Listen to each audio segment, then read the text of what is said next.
workshop is that we actually read good, real authors' work, and we analyze it together to learn what makes it good. And the kids actually do this on their own. So we made this poster called Learning Writing Moves, and it's really about what made writing powerful in the book that we read. And the kids actually came up with everything that was on here. So I was basically just the scribe.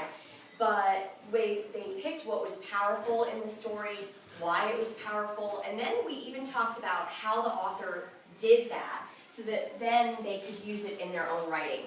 We talked about ways to make stories exciting, and then we also talked about how sometimes at the end of a story, which is really hard to end a story, but how you could do that in a powerful or meaningful way.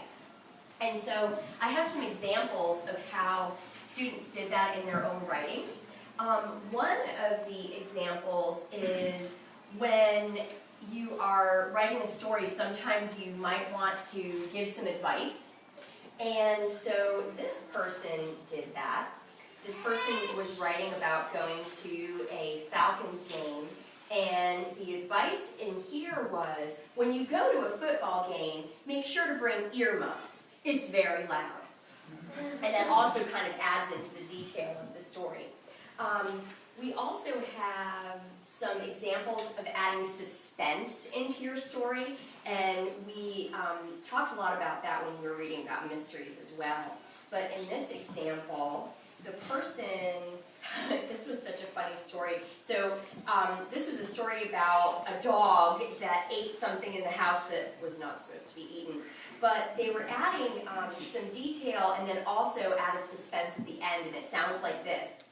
There were colors everywhere. Everybody was around me. It started to rain. The rain felt wet and cool, so we went inside. When we got inside, ... And you'll have to wait and listen to what happens next in that person's story.